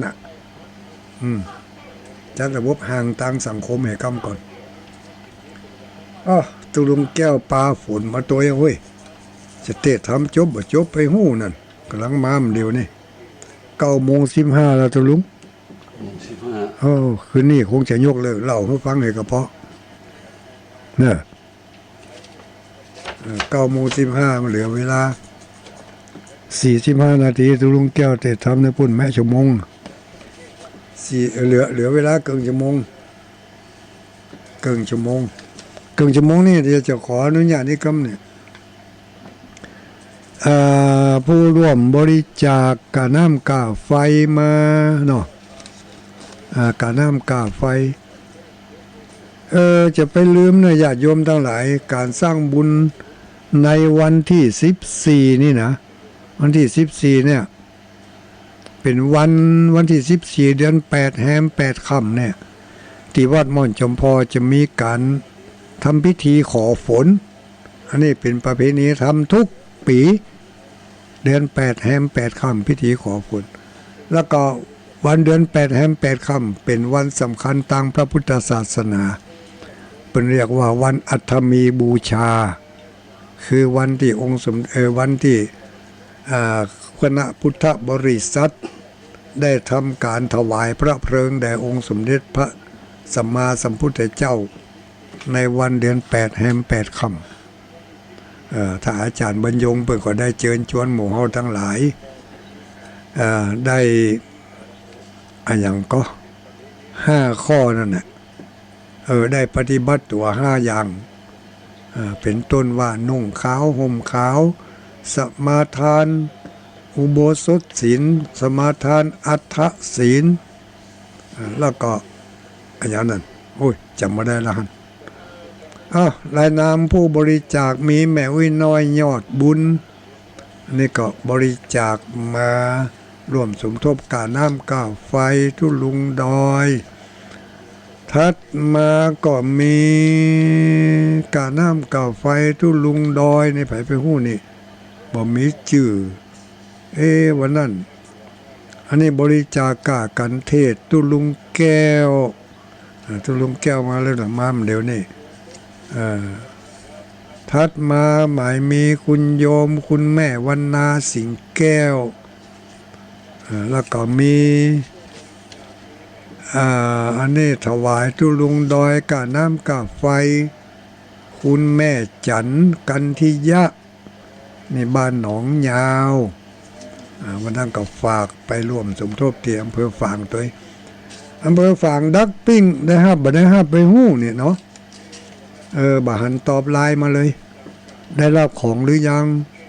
เขาเอาสตางค์ใส่กล่องกระดาษส่งไปให้พุ่นมันหายกลางตังให้ก็แล้วนั่น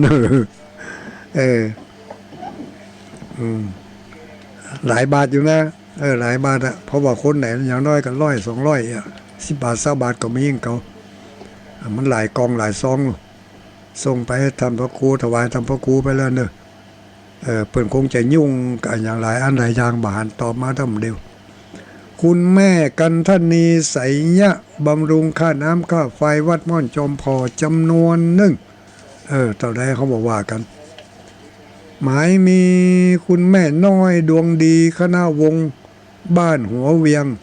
ถวายกันเทศตุลุงแก้ววันนี้ตุลุงแก้วเบลลังงั่งเฮ้ยสงสัยถ้าจะปวดแล้วแกกำลังขึ้นมานี่คุณแม่อารีสุขสิงห์ถวายค่าน้ำค่าไฟก็ขออนุโมทนาศรัทธาญาติโยมทั้งหลายแล้วก็มีไผนี่ต่อมานี่พ่อสมบูรณ์แม่อัมภัยยาวุฒบริจาคค่าน้ำค่าไฟอุทิศไปหาเจ้ากรรมนายเวรเป็นอยู่บ้านป่าบงคุณพ่อสมบูรณ์นี่ฟังอยู่เนาะพ่อสมบูรณ์เนาะ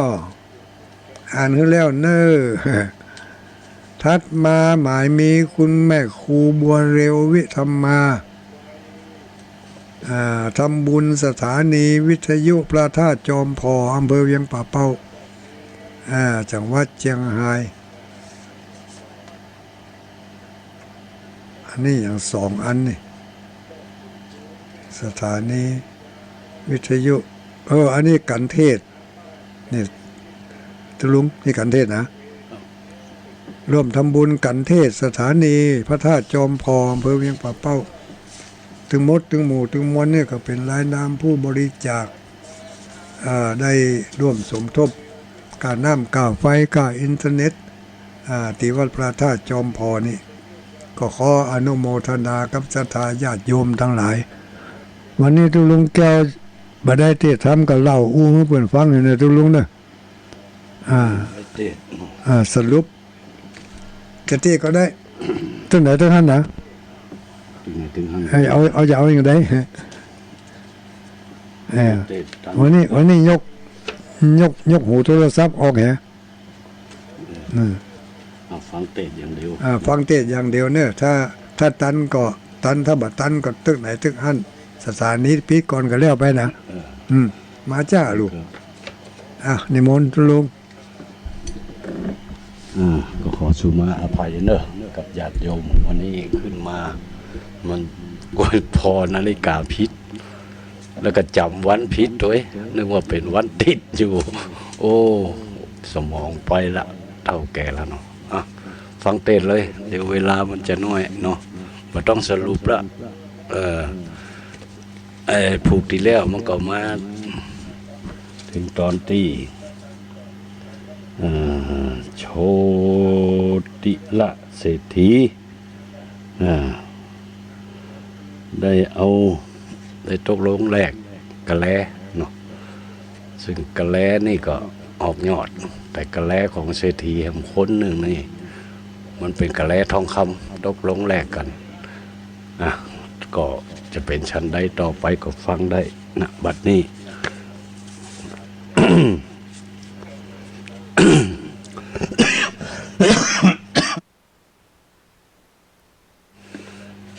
นะโมตัสสะภะคะวันโตอะระหะโตสัมมาสัมพุทธัสสะ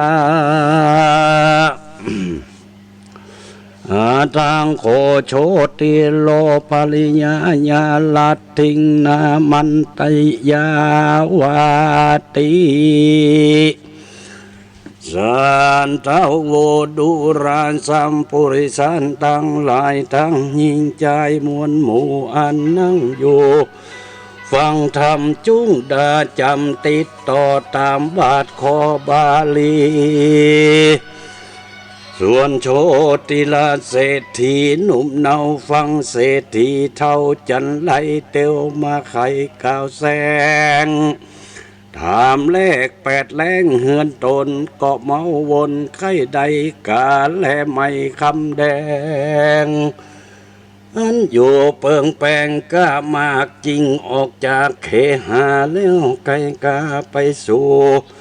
ยังเฮือนปู่เศรษฐีหันกาแลดีผ่องแผ้วประดับแก้วและแสงเป็นคำแดงมาปอฉลาบสายตามีตัณหาบอดใบโลภะใหญ่บังอ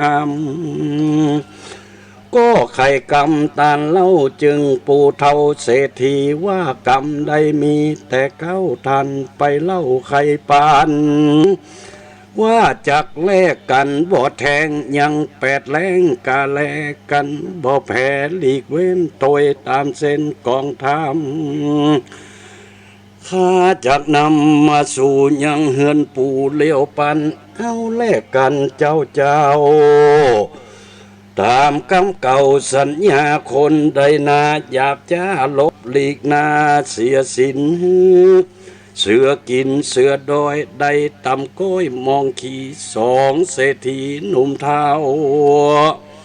ต่างตานเล่าจะใครต่างมัดขันมันเตียงบ่บิดเบียงหลบหนีโชติละเศรษฐีใบบอดบ่แจ้งจอดหันไกก็เร็วไวปอกสู่ยังที่อยู่เคหาบอกอโนจานอนเนาหือหูเก้าตามมีก็มีหันและนาตีนั้นอโนจานอนเนาได้ยินผัวจาได้ยินผัวควันหัวใจตันตำก้อยน้ำตาย้อยลามไหลว่าเป็นสันใดปีไทยโลภะใหญ่เลือลายบ่หันรายแจ้งทีบ่หูตีต่างผ่านกาและบ้านปงยอด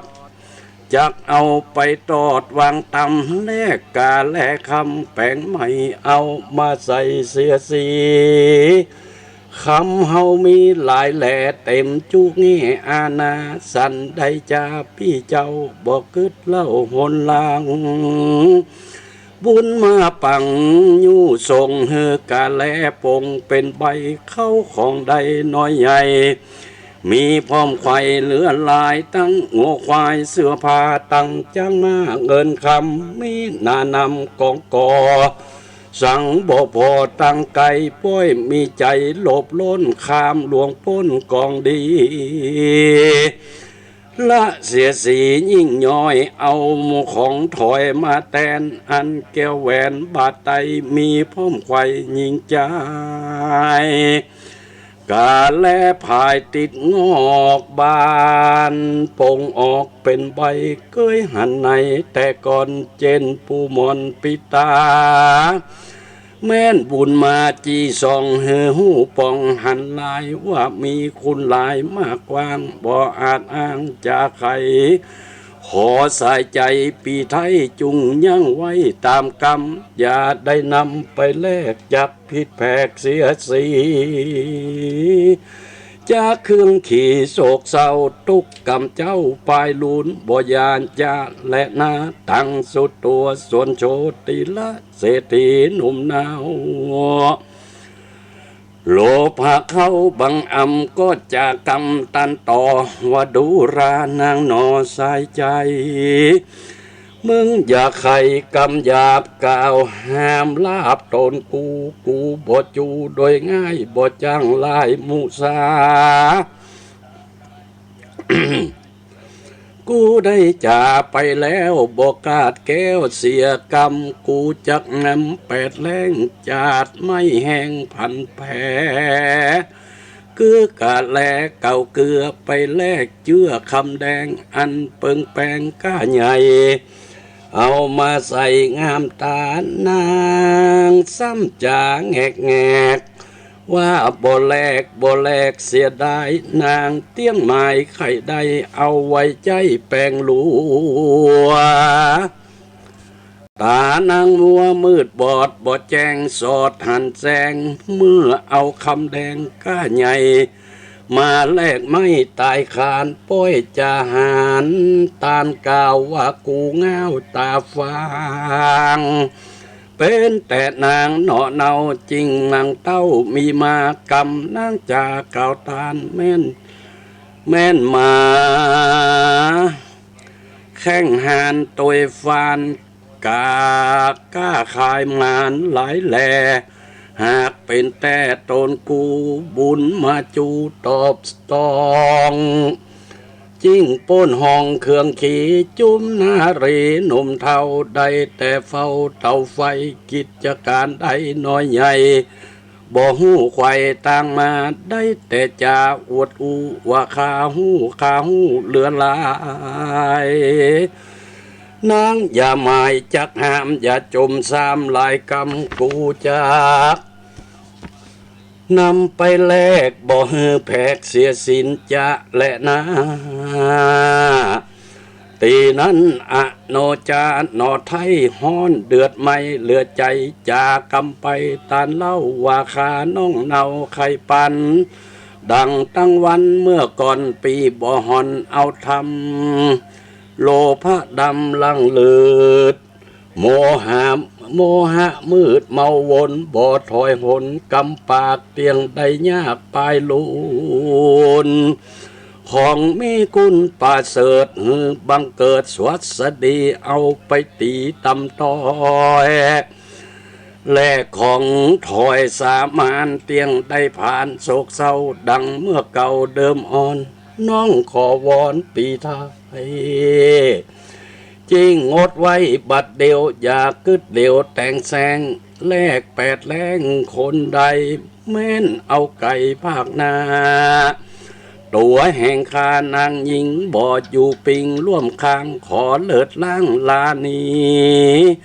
โชติละเศรษฐีโคตกาก็จำกว่าบัดเดียวว่าอีจาเหนียว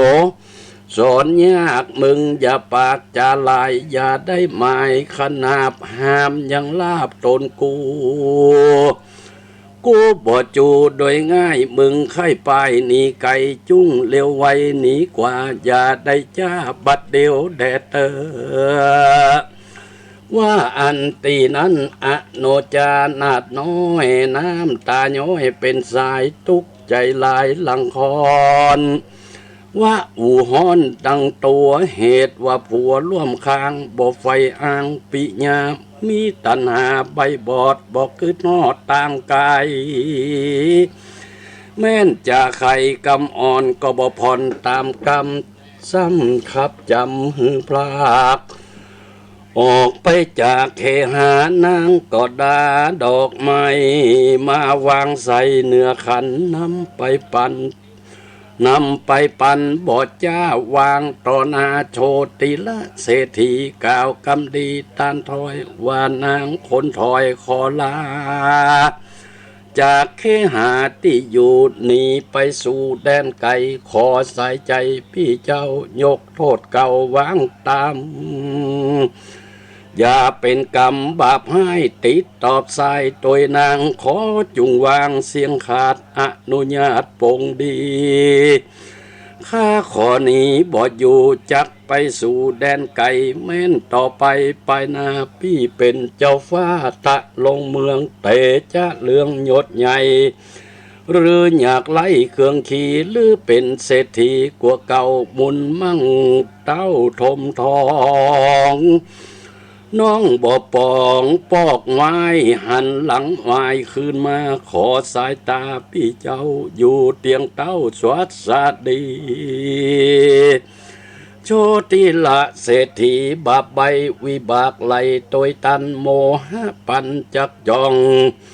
บอกกึดป่องหันแสงลักคำแดงหล่อเบากว่าเมียเก่าเตรียมชิงบอกคันนิงปลายนาบอกกึดกว่าตั้งไก่นั่งหายใจยกตอดบอกกึดฮอดหันพายสะเหลียนองไว้หนอเนางามบ่เศร้าอโนจาก็วางลาละไว้ยังเครื่องใจอลังการ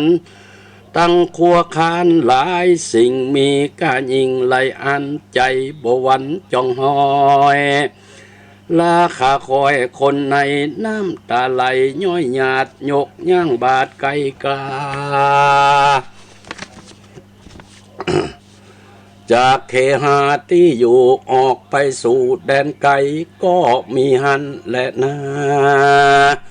ส่วนโชติละเศรษฐีกันเมียหนีพระคางมันบ่อ้างอะไรย้อนมีใจแฝงไฟกาและไม่คำแดงโมหะแรงหลังลูซ้ำจืนสู่เจยบานว่านางใจหานบาปกาได้พรากนาลานีเข้าของมีเหลือแลกูบ่แพ้ปันไผเงินคำใสหมักเต้ากูเป็นเจ้าคนเดียวมันก็เร็วรีบหาวห้องบอกกล่าวคนในฮือเร็วไวคืนสู่ยังที่อยู่กาแล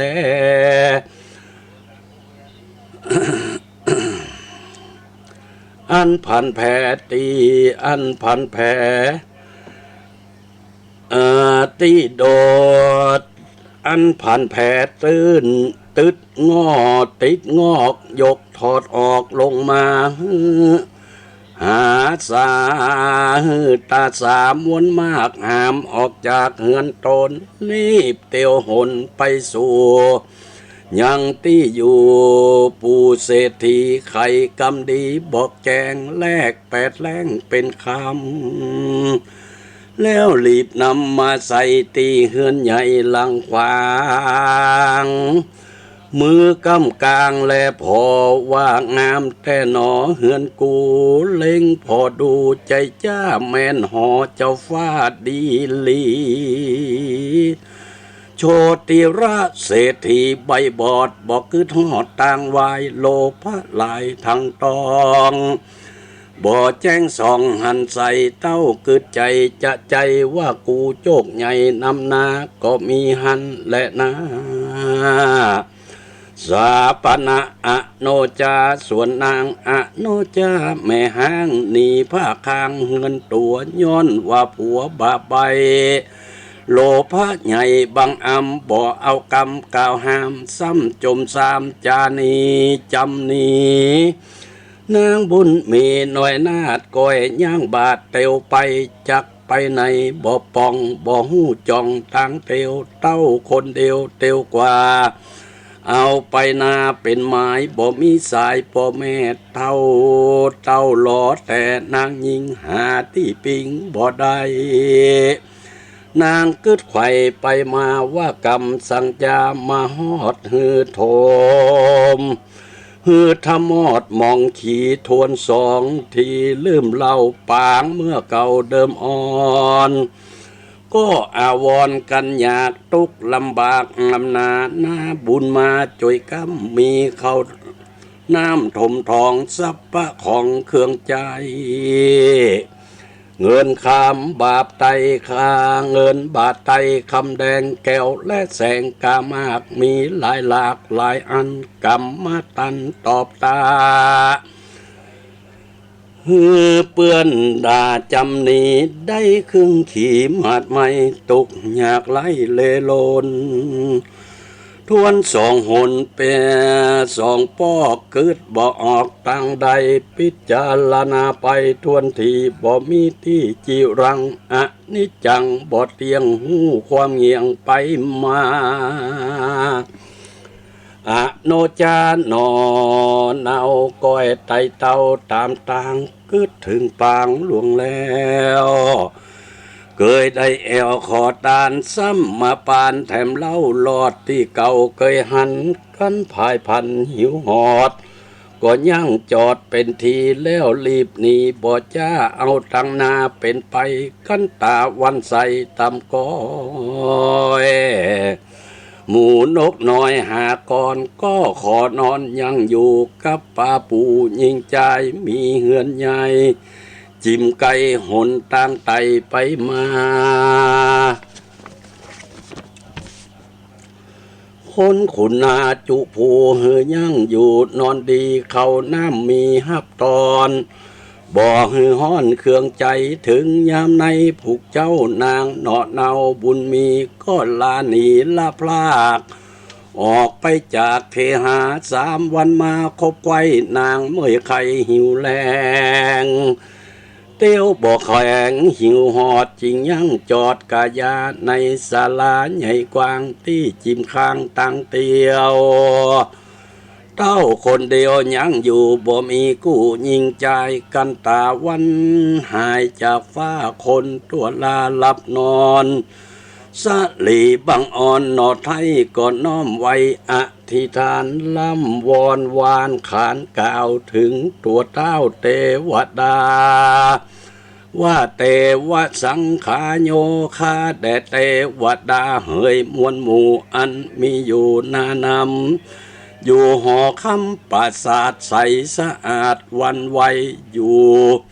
เวียงใจเตะต้องอยู่เขตห้องดงดอนอยู่สิงขอนดอยใหญ่อยู่ตำไตปัทวีอยู่หน้าที่แม่กวางหรืออยู่สร้างพิมานบนหรืออยู่หนอากาศอยู่เหวตาดหินผาจุ้งขุนนาฟังข่าวอันคากล่าวอธิษฐานแม่นสมปานขาน้อยบอดตกถอยยังมีได้กระทำดีก่อสร้างหยาดน้ำอ่างตานไปกับใจใดเมื่อก่อนยังบ่ผ่อนหายตาขอเทวดาช่วยข้ายกเอาผ้าหัวนางนำไปวางจ้องก้องตีแห่งห้องเฮือนใจอันได้หมายหยาดน้ำรวมกันปำเป็งนา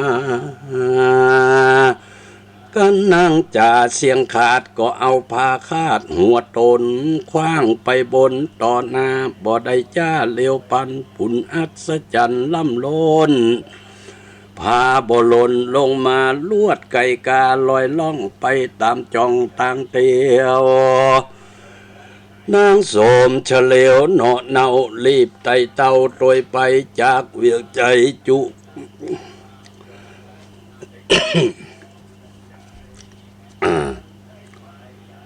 เจ้าเวียงใจจุผู้ไผ่บ่หูเล็งหันนอนรับกันตัวหน้าผืนแผ่นผ้าหัวนางบ่อตกวางจ่องก้องตัดแห่งห้องเฮือนใดยังลอยไปจะใจนางนอไล่ตัวจอมผ้าบ่ยอมยังจอดต่อเต้าหอดปัดชิมมายามหมอกเมยจามยอดไม้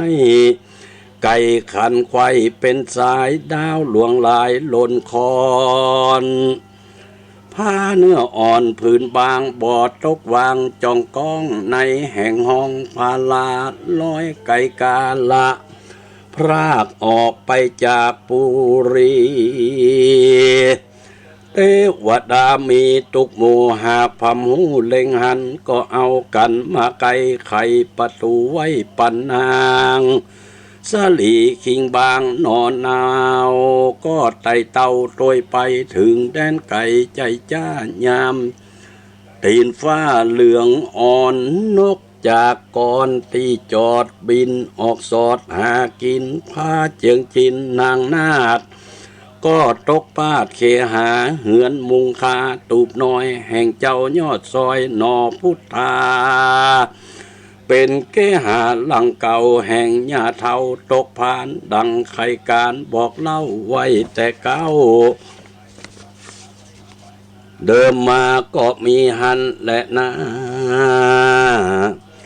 กันสัตตาพอคอยหันตูบน้อยจูดินนางตานินหนอเนาก็เกิดเล่าไปมาว่าสันได้จ้าแผ่นผ้าลอยต่อหน้านำตางบอดตกวางจองก้องในเขตห้องภูลีเฮือนเศรษฐีปอกามีมากนาหลายตาสันได้จ้ากาจากก้อยกาดบอดตกปาดเฮือนใดป้อยหนีไก่เมืองใหญ่มาตกใส่เกหาเฮือนมุงคาตูบใจแก่นพังให้ดีลีเฮาเครื่องขี่อยากไล่ปล่อยปะใส่คนพานแม่นอยากมานกับเพศมาอยู่เขตเดียวกันกำสังตันคืนครอบสยองตอบกูนางนี่จาเลือเทวดาส่งยูหือใดกู้เตรียมคิงกันคนิงดังนี่แล้วนางนอกแก้วอโนจา ก็เข้าไปหาตีไก่เล็งเหลียบไว้ลายหนพัดเววนยือส่องพอตามจ้องผาฝ่าสารหันใจผ่านกำพร้านอนห่มผ้าภายในพื้นขั้วในปุดขาดบ่มีศาสตร์ห้องนอนหัวแขนต่างหมอนโคตรคู่พงรับอยู่สันตินางสมสลีเล็งส่องปากก็ห้องจะใครว่าลูกเตอะสายใจพี่เจ้าขาน้องเนามาหาแสงสุริยาปอลุงรัศมีปุงเลืองไหลเป็นสันได้ลืมตื่นฮะรับบ่จืนใจคอลูกเตอะนอปีไทยน้องมาอยู่ไกลเมินนานเหตุสมปานขาน้องหากจักจ่องนำมาสันได้จ้าพี่เจ้าบททานเล่าไข่กำขอองค์คำขินคาลูกอย่าจ้าบัดเดียวแดเตอเมื่อนั้นตุกกะตาผ่านนอกแก้วสะดุ้งตื่นแล้วเร็วไวคัดตัวคดตัวไหลเล็งพอหันยังนอยิงลามรูปขิงงามลำหมอกยืนอยู่นอกหิมฟ้ายินสังกาบอดน้อยจิ้งกาวถอยกำไปว่าเป็นคนใดต่างนามาเรียกข้าคนผ่านหรือมีการจักใจช่วยแบกไม้และลัวช่วยหาบขัวตำเขาจริงไตเต้ามาหาขอไขยาบอกกล่าวหูข่าวตามมีค่ายินดีช่วยใจบ่เว้นไว้การได้สะเหลนงไว้ยอดซอยงามจืนจ้อยอะโนจาก็ใครจะบอกเล่าตั้งแต่เข้าถึงปลายโดยปริยายทวนทีบ่มีที่สงสัยก็มีหันและนาเมื่อนั้นตุกกะตะนอน้อยได้ยินถอยกำนางมีใจจางหลายแหล่จิ้งกาวแก่กำไปว่าสลีนงไวแว่นฟ้าปีเป็นกำพร้าคนพานเอวกะตั้มการกินจางบ่ไฟอ่างมีเมียบ่กึดเปียแม่ไม้บ่กึดไม้หาสาวบ่วังเปล่าแนบข้างกับแม่ห้างคนใดเหตุเข็นใจอยากไล่ตุบเอาไม้แถ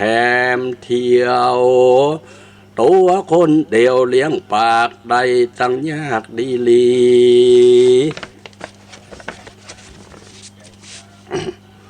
นางจุงนี่เกินสูตรยังตีอยู่เฮือนโตนอย่าเววนอยู่ไกล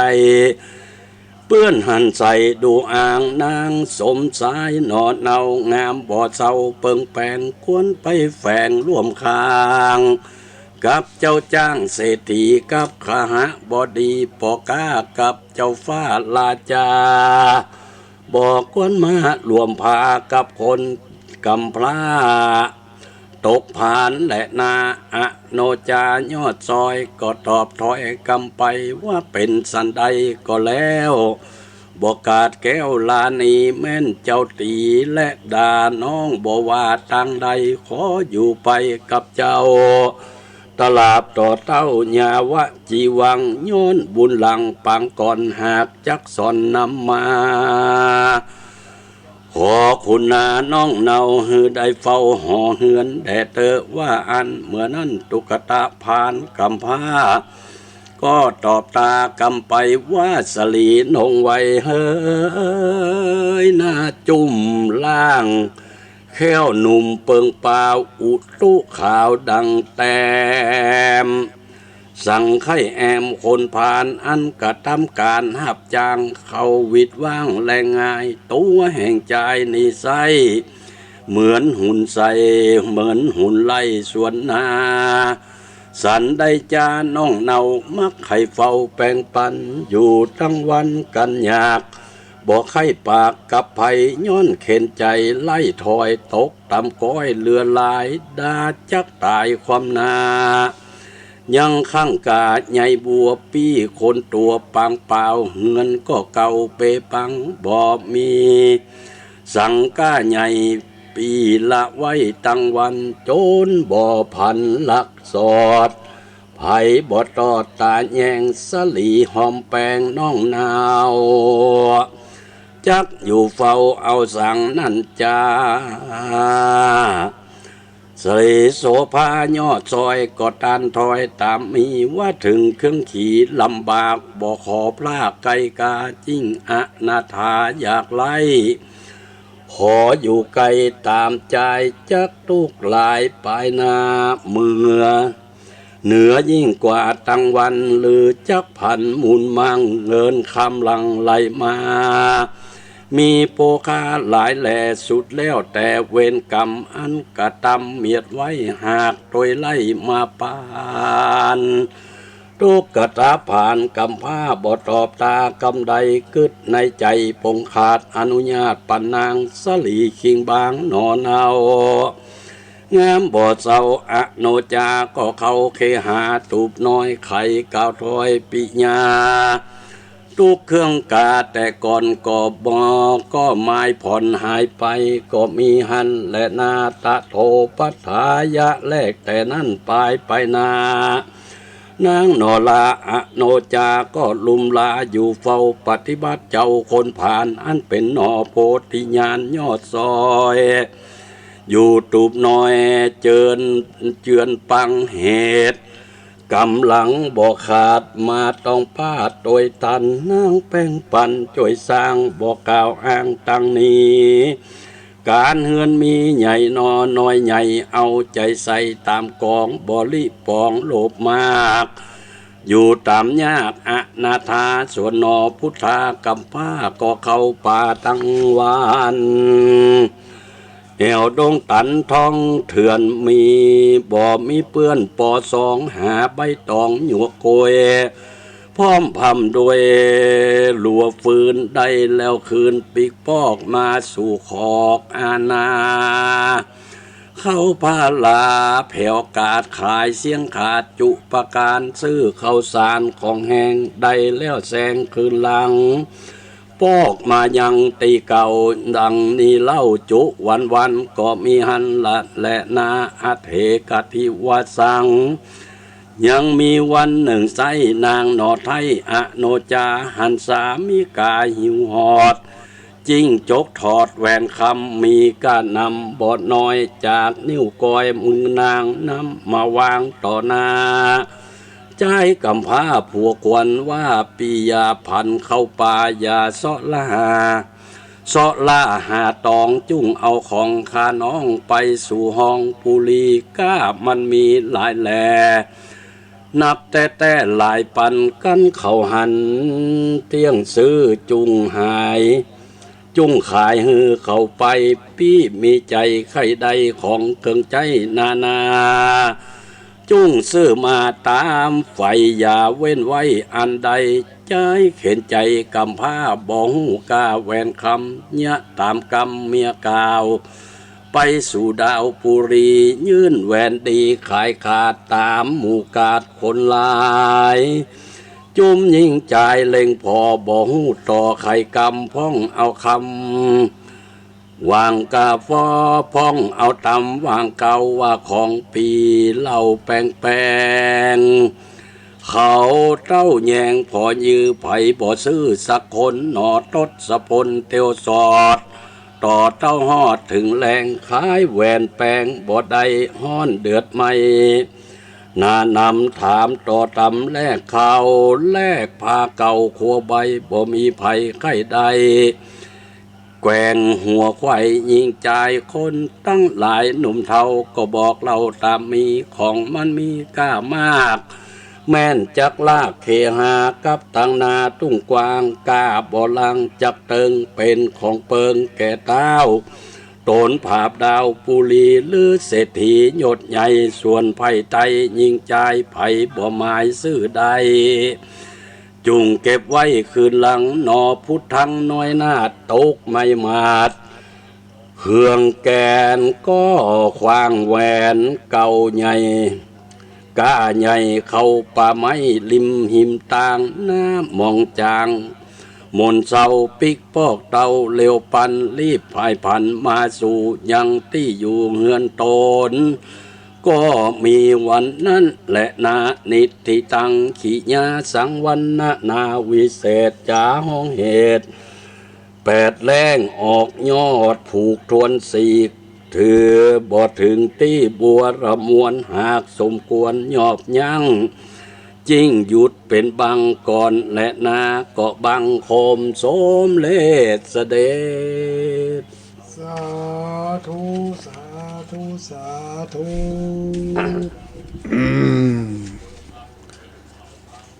ก็ผ่านไปตันจบอยู่หรือตุลุง ตันจบอยู่